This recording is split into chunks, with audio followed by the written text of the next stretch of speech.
Good morning. Welcome to Help the Helpers.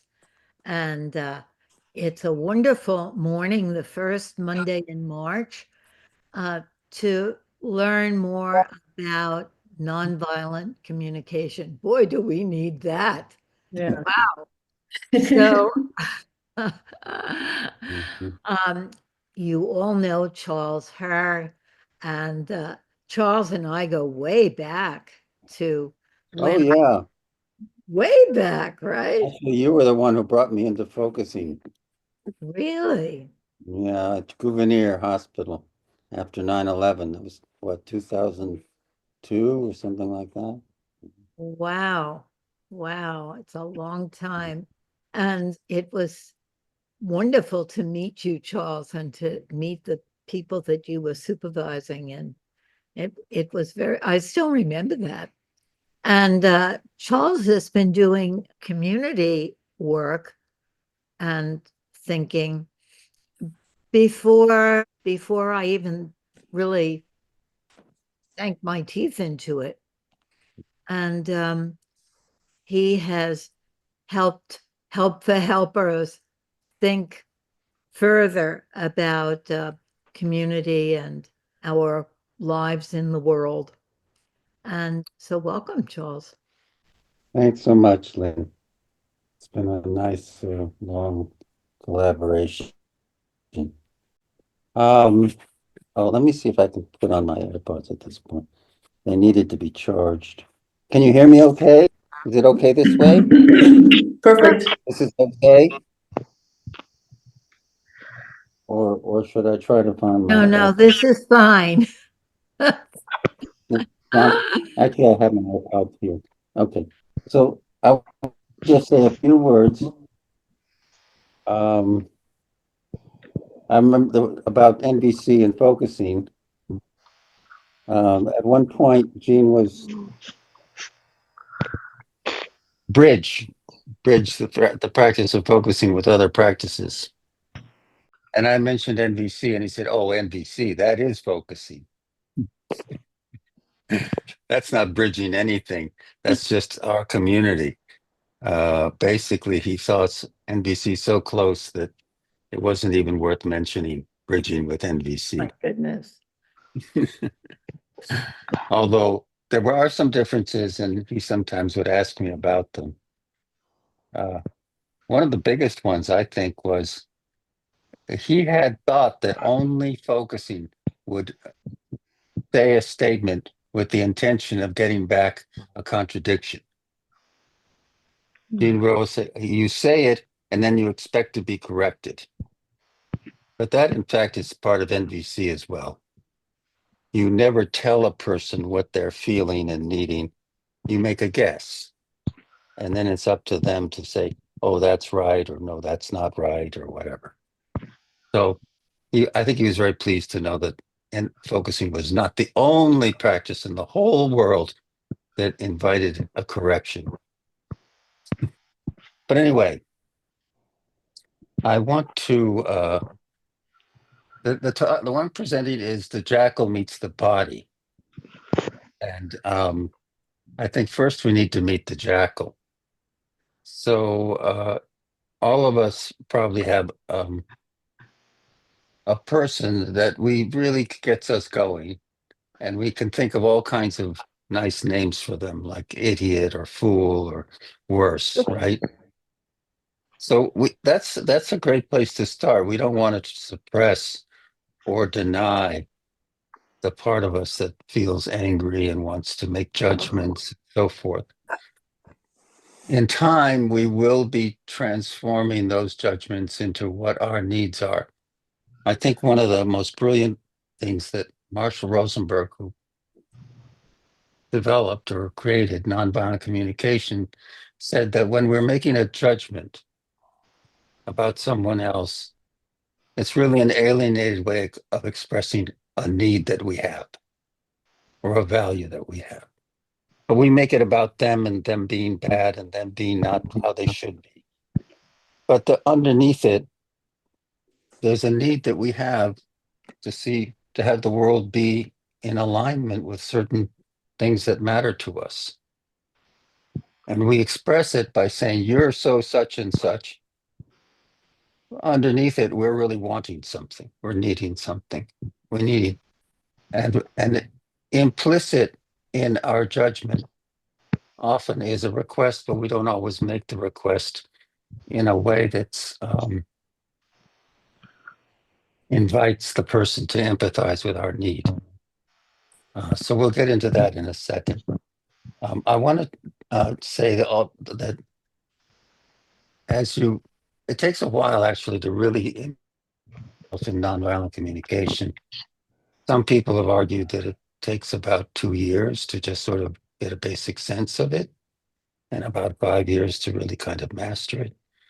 But my sense is that already from the very beginning, you can start to see how it makes a difference to think in terms of needs rather than judgments, and not your needs and the other person's needs. So sometimes there's a mistaken view that NVC is just about empathizing. But there are only two pillars to NVC, which is one of them is empathy. And it includes empathy for ourselves. And then there's what Marshall calls scary honesty.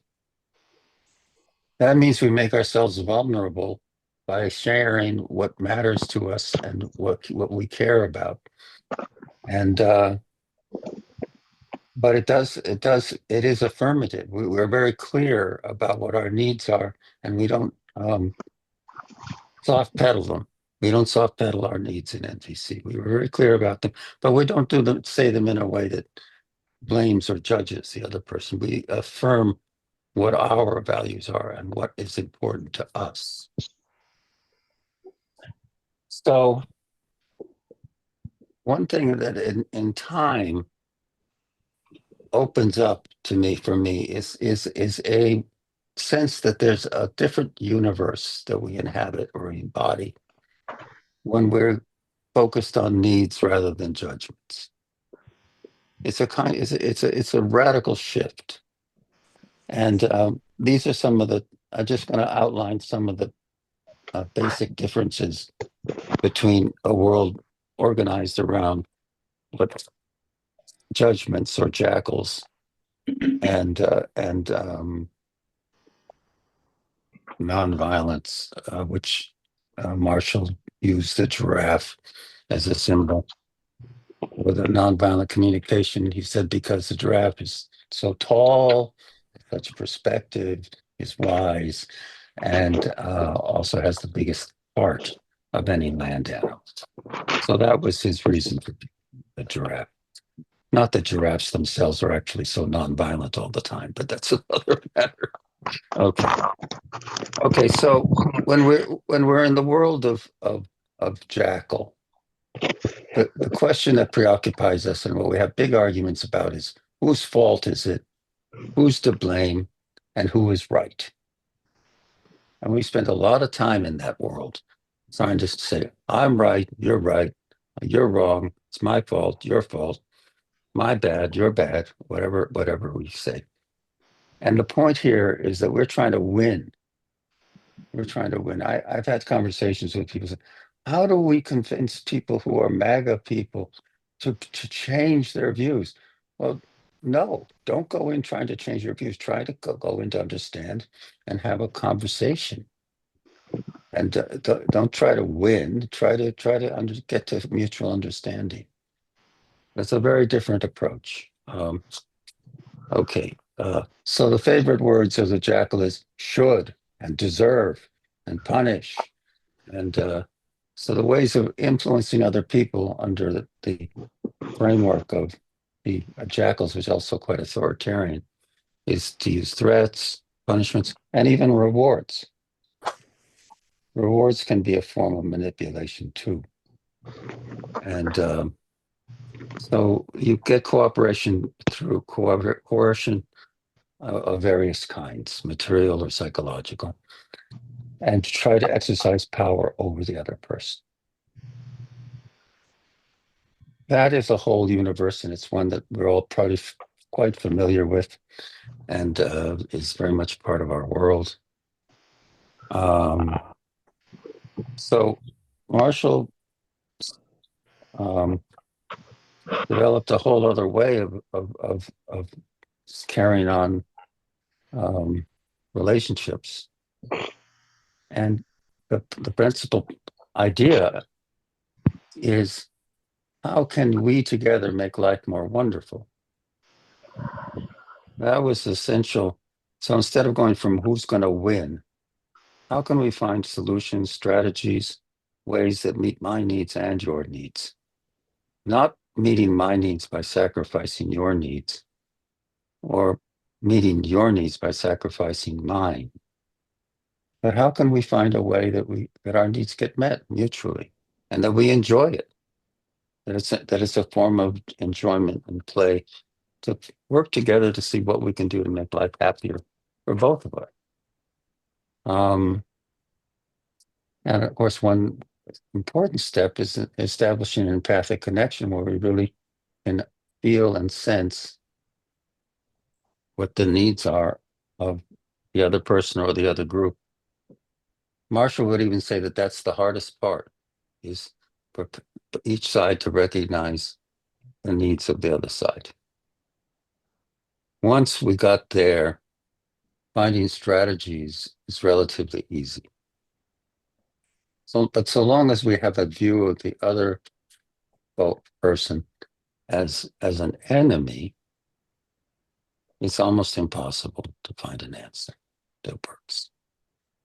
We end up killing each other very often, sadly. So,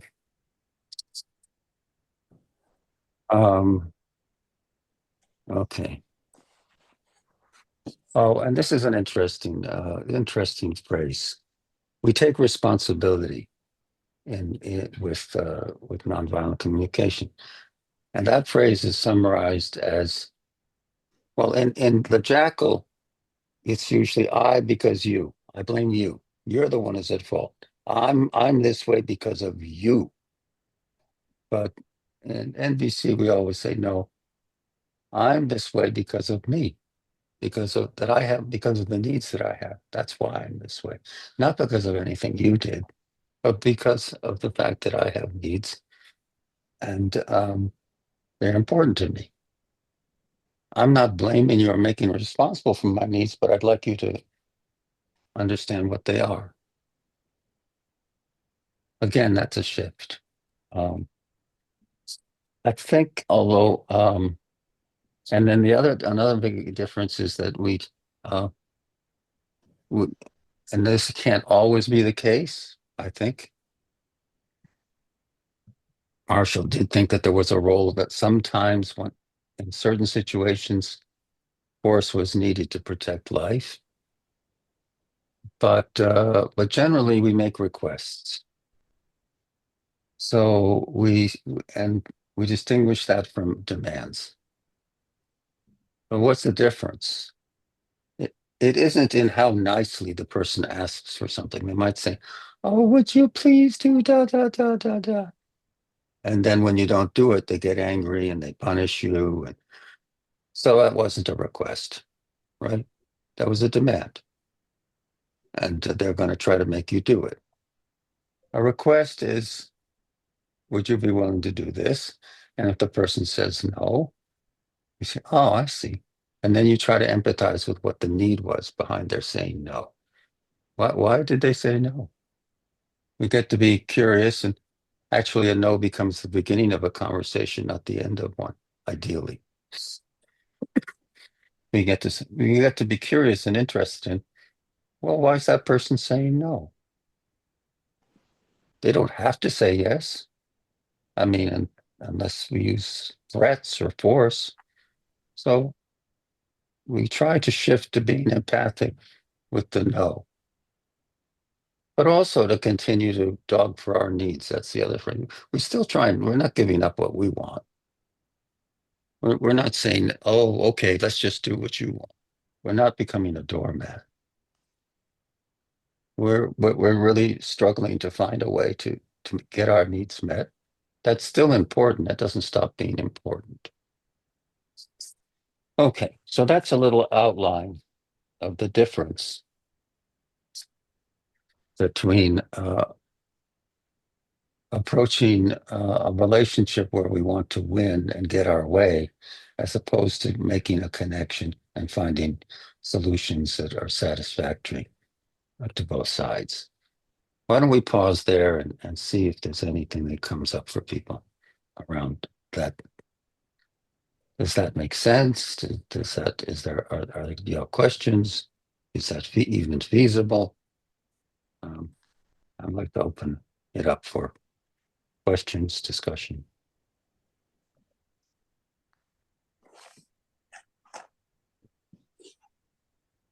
I see some familiar faces, makes me happy to see here.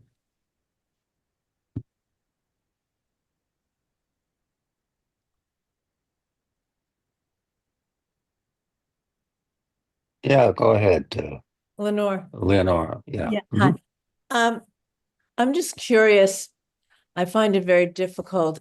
If you don't have two people or two parties who really want to connect, if you have one person who is willing to connect and be vulnerable and can be empathic, but you don't have the other,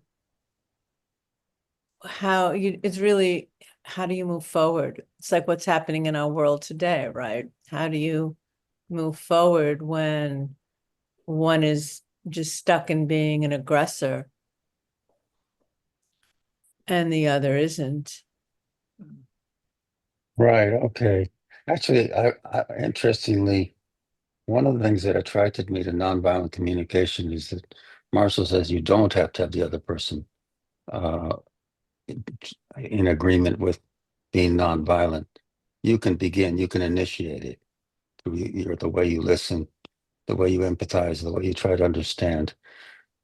And he would argue, I'm not sure that I would agree with him, that inevitably it shifts to a different kind of conversation. I don't always find that's the case. Right. But I do think that we don't have to wait for the other person to change for us to try to listen and hear what the needs are of the other person and try to connect to them and relate to them. That we always have that option of from our side of initiating empathy and understanding. Yeah, I'm wondering how that lands for you. Yeah, no, I hear that. And yeah, I mean, I see that and I can do that. Yeah, I'm just struggling with it a little bit. You know, I can be with nonviolent communication, but it's just hard to go forward if you don't have two parties. And what point, do you walk away? It's like conflict resolution, right? And Yeah, that's a reasonable question. And also, I want to come back to the idea that, Marshall described this in a way that was very clear for me. He says, if a husband is beating his child and wife, you don't engage in nonviolent communication. You call the police. right, right. So there are times when you need to use force non-violently or non-punitively. You're not punishing the man who's engaging in this violent behavior. You're stopping him. Right.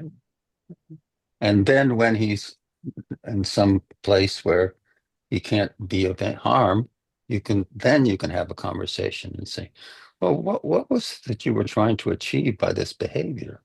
Mhm. And is there another way that you might be able to do that better? Mhm. But that comes only after they've stopped him from beating up his wife and child, right? Mhm. So again, there's even a place probably for some defensive kinds. I long for the day that we won't even think of war as a possible way of resolving problems. But for now, Yeah. that's not the world we live in. Mhm. So there will be times when you need to defend yourself. There are nonviolent ways of doing it, and there are violent ways of doing it. But It's true. you know, Right. Like Gandhi. Yeah, actually, I was surprised to learn that some of the resistance to the Nazis was nonviolent and Re- worked. Yeah, Really? Huh, yeah, interesting. Norway and other places. Mm. There were, yeah. So nonviolent non-cooperation can be powerful, even against very violent people. But it also means making risks, but fighting in a war has risks too. People get killed also. So, anyway, yeah. Mhm. Thank you. You're welcome.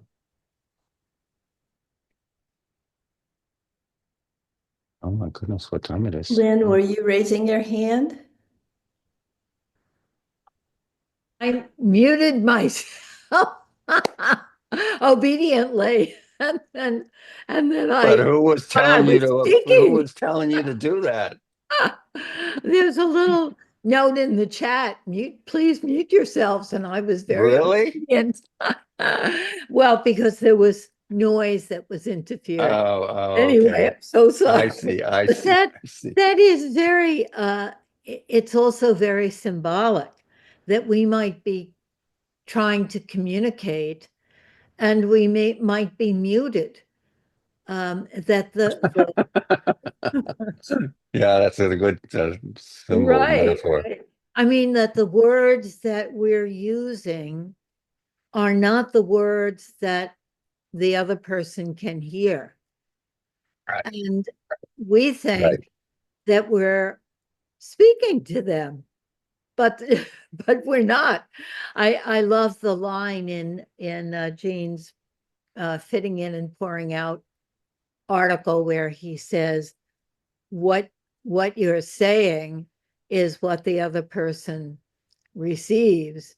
The meaning of the communication is in the response that it elicits, and we don't we don't often know that we're using words that are not in the vocabulary of the person that we're trying to speak to. But the thing also that you were pointing at, Lenore, is that it takes vulnerability to communicate your needs and your desires. And if the other person or the other people lead with making fun of what you're trying to say or what you need, or which is a or just turning off and walking away, or many kinds of threatening responses where we don't want to be vulnerable. And so then we go into fight or flight. Either we argue with the person or we withdraw. Or we become very, what I do is when I'm threatened, I become very theoretical. But it isn't the only time I become theoretical. But that is my way of protecting myself in very threatening situations. And that doesn't work. Lynn, that is actually, of course, the most human and natural thing to do in that situation.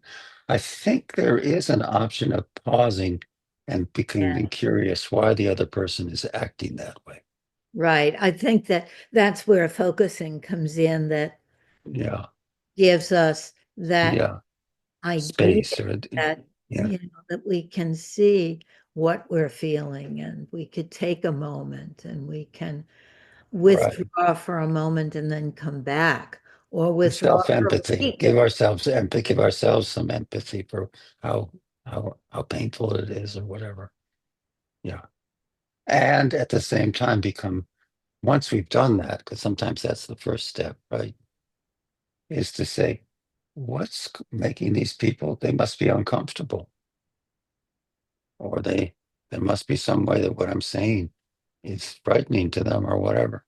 Why are they acting in this? Or maybe they feel that this gets them to join in and belong in a clique of people who share similar ideas, and that it's reassuring to them. And outsiders are a little bit frightening. But I'm just saying that we can also try to empathize with why people are acting the way they act. Again, that's not easy, and especially you need to give yourself empathy or have somebody give you empathy first before that. Otherwise, there's this wonderful phrase that Tom Bonta, getting empathy from hell. When you're the one that needs empathy, it's almost impossible to give empathy. It's just, it doesn't work that way. So in couples, for instance, you might think of the people who are arguing as being both on a kind of a tank of empathy that's nearly empty. They cannot feel much empathy for each other. And the therapist might listen to each of them and empathize and hear what they're saying, and it helps them to be able to listen with more empathy to each other.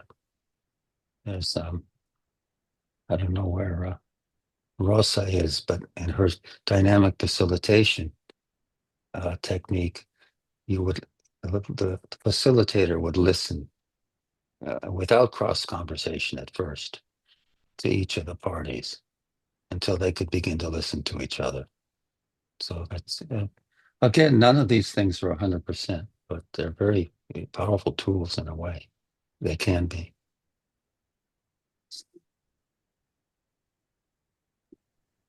I let's see. Now we have it's about 8:45, right?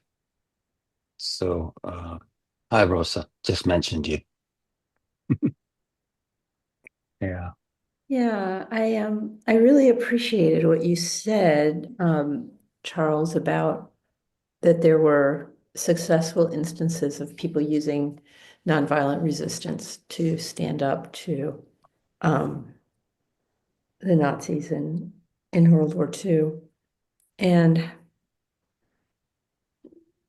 not trying to get into, when and where we need to use violence or anything like that, but it's just good to know, right, that there are other alternatives.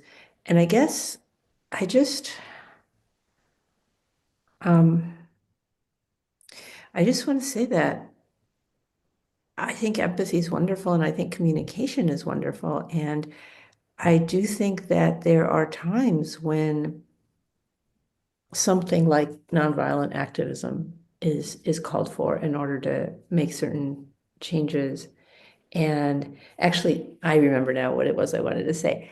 I think when we have these kinds of tools, I think the first place to go to, very understandably sometimes, is like, well, how would they work in our current political situation if I'm talking with somebody who is hugely, hugely extreme?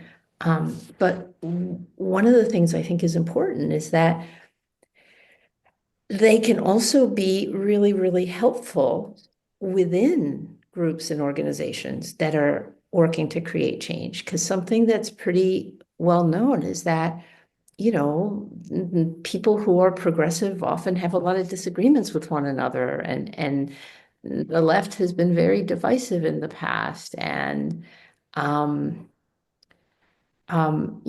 if the 99% were really able to get our stuff together, we wouldn't need to be worrying about the 1%, right? So I think there's a John Powell out of the Institute for Something and Belonging in UC Berkeley. I think he calls one long bridges and one short bridges, right?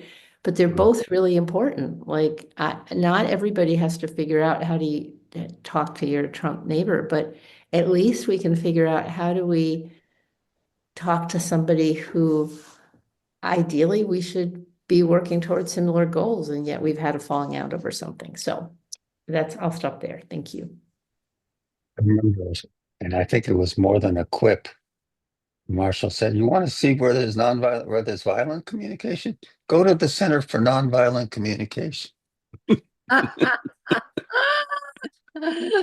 Ah, Sad comment, right?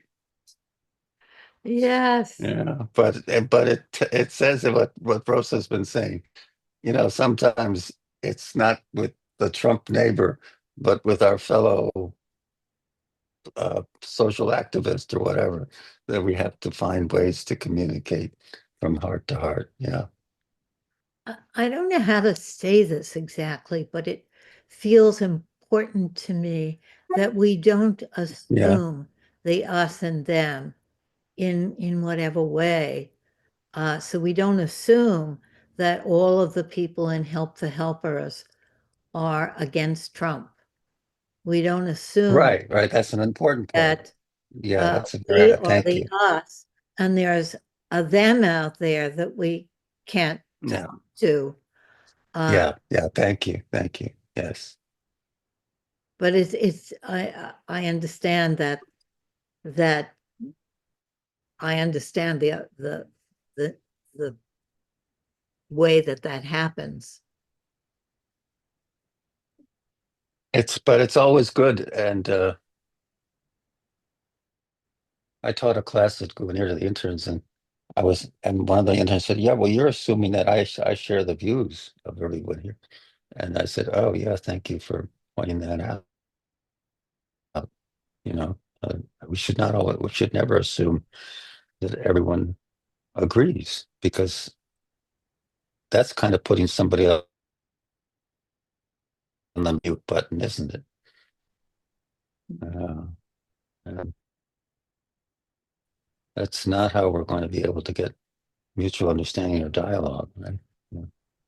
So that's a very valuable point. Thank you. Excuse me. I'm noticing that Susan has a note Uh, in it. yes, is there somebody else? Thank you.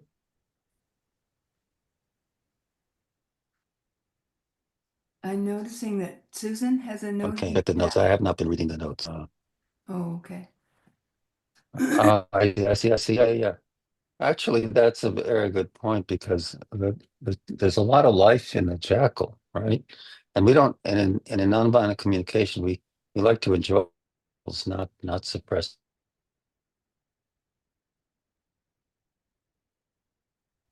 We like to spend time in, allowing them free reign. Not necessarily we're going to go tell somebody they're a jerk, but we can allow ourselves to enjoy calling them a jerk in our mind, and then sense what it is that's causing us to have such a reaction. But did you have more that you wanted to say, Susan? You want to speak?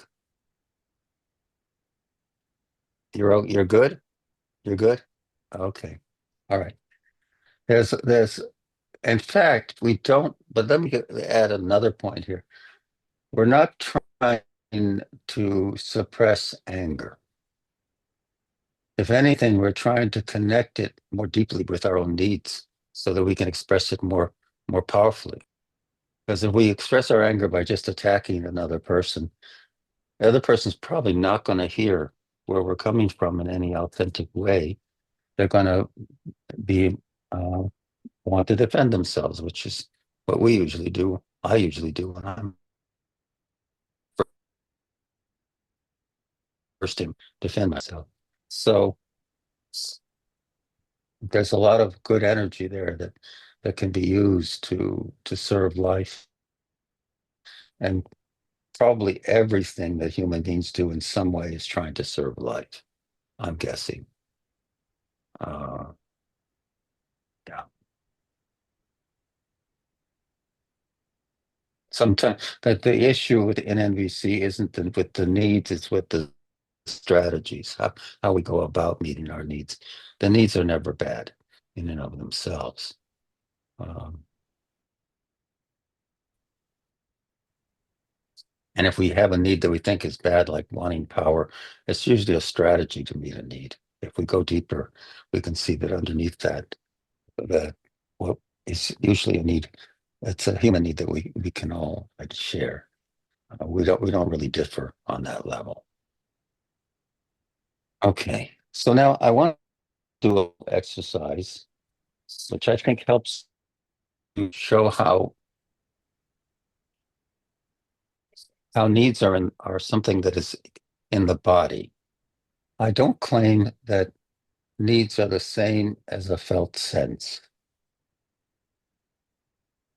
I once asked Gene about needs, and he said, "Yeah, but where are the needs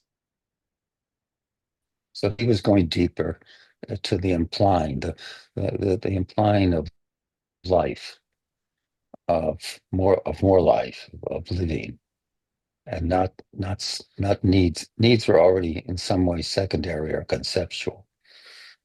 Nevertheless, they're not just intellectual, and I want to have a little exercise that may help us see that, and then maybe we break into groups and people can talk a little bit about what that was like. And here's where I might want to, if I can, pull up the feelings and needs chart, or maybe I wonder if there's some to move it into the chat. I don't know. Arts, I think your internet is quite unstable. I don't know if it's just me, but Oh, yeah, it quite might be.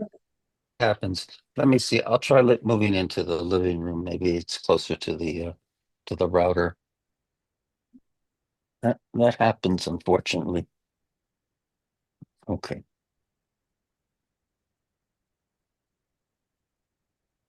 All right, let's see if this can help.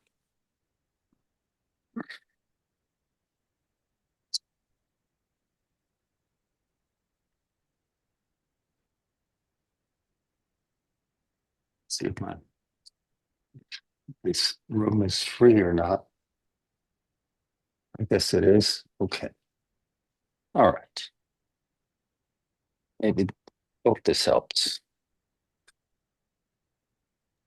Yes, it already seems better. Okay, good. Okay, so now let's see. I can pull up the feelings and needs sheet, but I'm not sure how I can. Maybe is there a way to?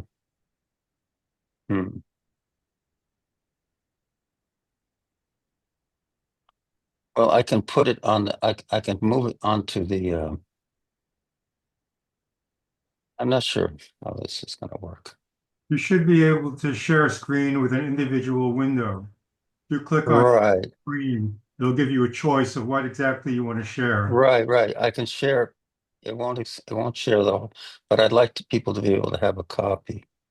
But let's just do this. Okay. You could So put here, it in chat. is there a way to move it in from Adobe Reader into chat? I don't know. Maybe Or just maybe, read, well, wait a minute. read a Maybe, few of it. If A yeah, bit of it. okay. the All right. Charles, you might file be is a able to. PDF, you can put a PDF in the chat. Oh, okay. All right.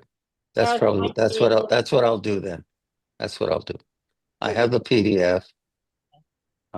Ira, could you move off my lap, please? Thank you. All right. Copy. Oh, copy. Okay. Now let's see if this works. Okay. We'll go here. We'll go back to Zoom. We'll go to the chat and see if I can. Okay. Here we go. Oh, there it goes. Yeah. Great. Beautiful. Worked.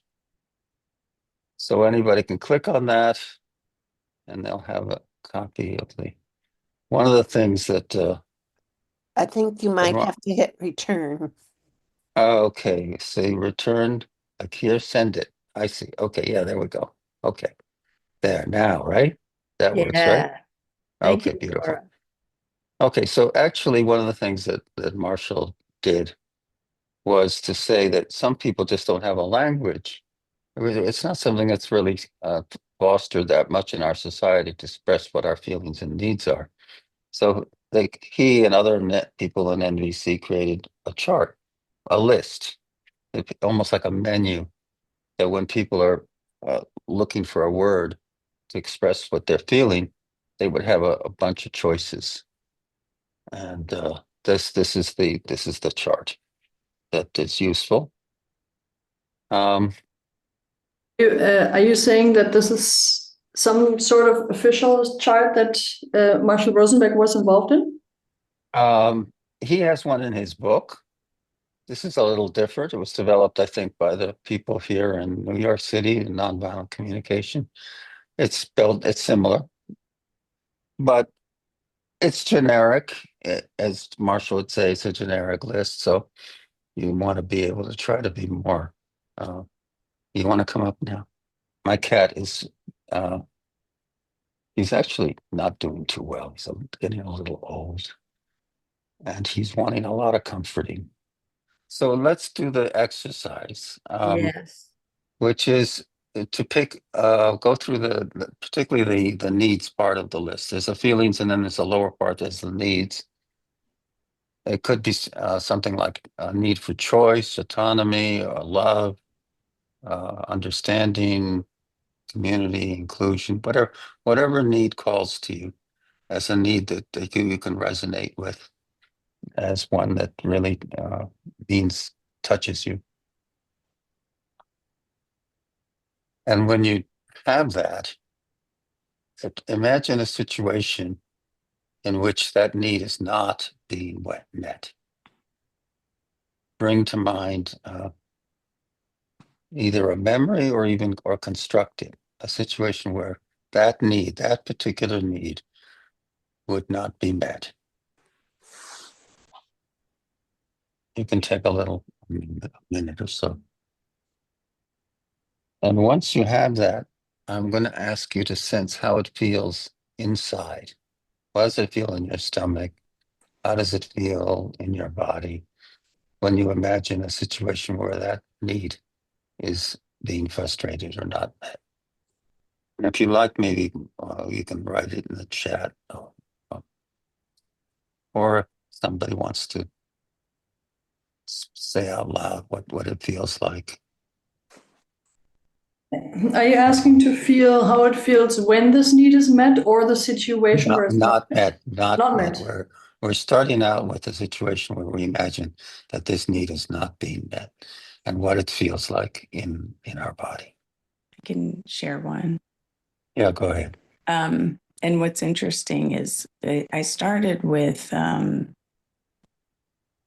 despondent and hopeless. Those were pretty close. But then I read heavy-hearted and I thought, oh yeah, that's actually what I'm feeling.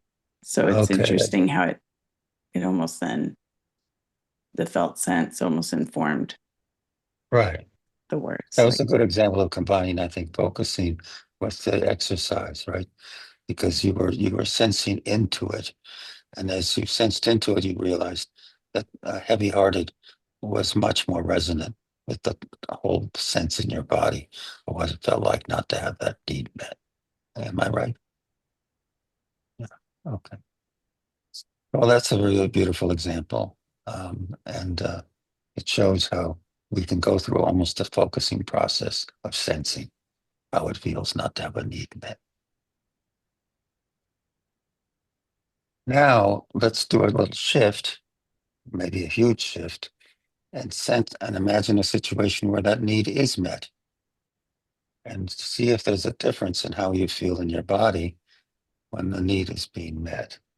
The whole sense of how it feels. And maybe do something similar to what Jennifer did with what comes up. And you can go to the feelings list if you like on the upper part of the chart for if you're having difficulty finding the words. But mostly I don't want you to just find words. I want you to find what it feels like in the body. But what Jennifer did was she took the words and sensed whether they matched, whether they were right, which I think is exactly a focusing kind of process. Now, the point of this exercise is to notice that needs are not something abstract, something that we really feel, that is part of our experience, that we feel joy and pain and sorrow and all these other things because of the fact of the needs that we bring to life. Marshall once had a poetic expression that needs are life-seeking expression. Needs are a life that's seeking expression. And what I'm going to suggest is that we take a break, maybe, what time is it now? Okay.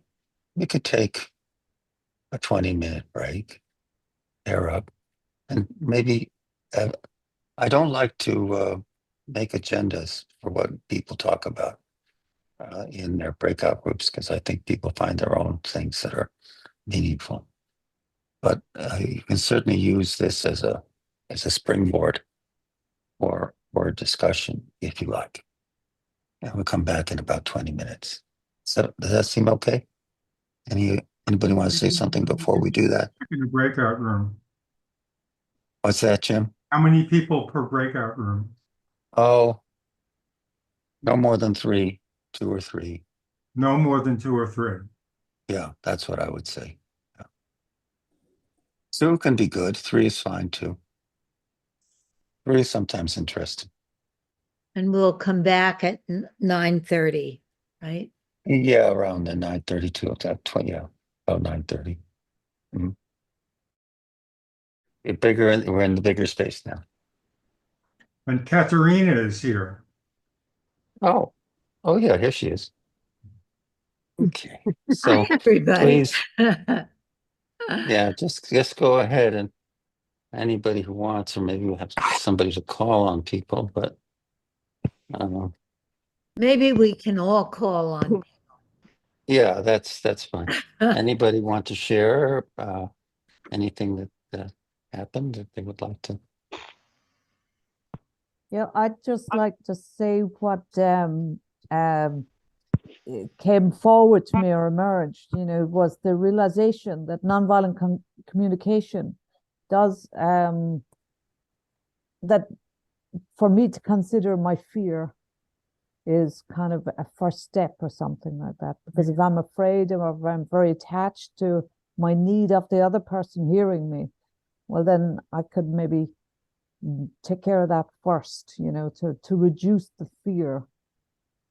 So I think fear as violence it's a new idea for me. Yeah, but fear is I don't know if it's violent. Fear is fear, but it doesn't help the other person to hear me if I'm very fearful. Uh-huh. But you do have a need for safety or some sense of being able to feel safe, right? Sure, but I think I'm beginning to understand that it might be coming from the little one in me, which makes it very projecting parent onto them, and that so that the more that I can be empathic with that. Of course, yes, a need for safety, and the other person has that as well, but they mightn't feel safe with my need. It might be too much. All interesting exploration there, right? Yeah. Okay. It reminds me of something that Robert Stollerow said about how we're all siblings in the dark night. And that fear of the little one, also the other person, has maybe on some level, but just the feeling of being on the side of that little one that's in the dark night, encouraging her to go to school, For some of us, our sibling is the scariest person of all. Yes, absolutely. Well, on that larger level, we are all siblings and scary.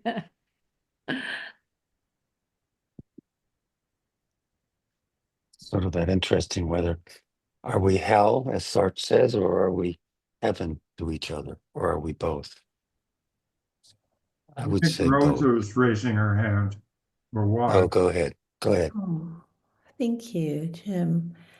I just wanted to say that what I found so amazing, Charles, I love the simplicity of the exercise, like the invitation to choose a need that kind of jumped off of the page at us. And it seemed for each of us in our small group, the one we had chosen was very deeply meaningful. And then to explore the contrast between how we feel when that need is not met, and then how we feel when that need is met. And it's so simple and so profound. And one of the things that was really amazing to me is that, we all had different needs, and yet how much we could deeply relate to the ones that the other two people had chosen, because there were three people in our group. And it was just really, it just opened up into an amazing, lovely space. It was really wonderful. Thank you so much.